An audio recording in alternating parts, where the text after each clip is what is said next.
Pantesan ya teman-teman nasabah pinjol itu mudah sekali ditipu sama orang karena berpikirnya bantuan-bantuan jasa seperti saya, jasa seperti yang lainnya gitu.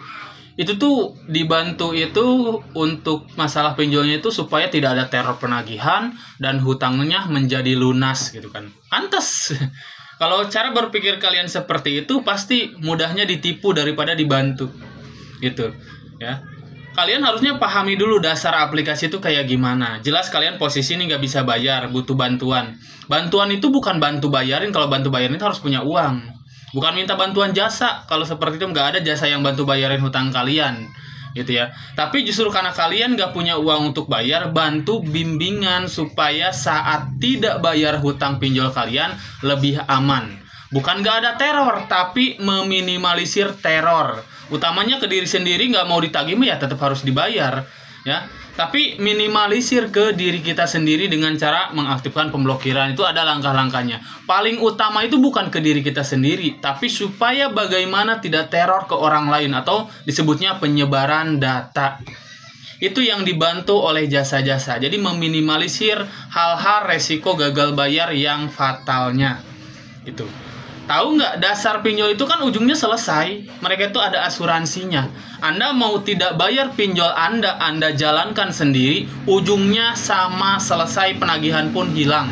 Karena mereka itu bisa mengklaim asuransi. Ya.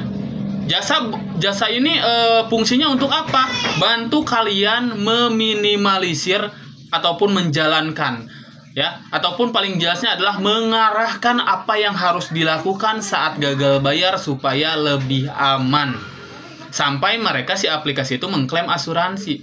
Tapi kalau memang teman-teman bisa berjalan sendiri, lebih baik ya sendiri aja sebenarnya, nggak perlu minta bantuan jasa, ya, seperti itu. Jadi berjalan sendiri karena ujungnya sama, selesai. Cuman berjalan sendiri itu siap gak dengan resiko teror penagihan, pengancaman, penyebaran data, desa lapangan? Siap gak dengan itu semua? Kalau dibimbing sama jasa, misalkan sama di sini, kita kan ibaratnya antisipasi untuk itu, ya. Jadi mengarahkan apa yang harus dilakukan supaya lebih aman. Itu bentuk bimbingan jasa yang benar dalam dunia pinjol atau menyelesaikan pinjol. Sama, pinjolnya tuh tetap aja nggak akan selesai, nggak akan dibayarin lunas, enggak. Tapi mereka akan selesai sendiri dengan adanya asuransi nanti, gitu ya. Jadi bukan ibaratnya dibantu jasa itu, waduh, teror nggak ada, gitu kan.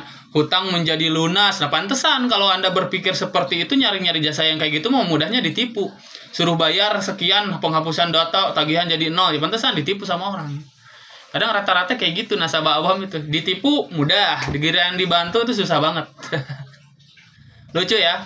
Ya, makanya belajar dulu teman-teman, jangan asal-asalan. Dah semuanya juga kesalahan sendiri saat giliran saya nyalahin kalian sendiri, tapi kalian tidak mengakui padahal diri kalian sendiri awam. Tidak mau belajar dulu, ya. Jadi ingin mengambil tindakan yang instan, nggak ada yang instan semuanya juga, ya. Di sini nggak ada yang instan di dunia ini. Gitu ya, teman-teman. Jadi kalau yang butuh bimbingan konsultasi silahkan langsung. Ya, kalau kalian sudah paham mau dibimbing, mau dibantu baru silahkan kalian hubungin, ya. Seperti itu.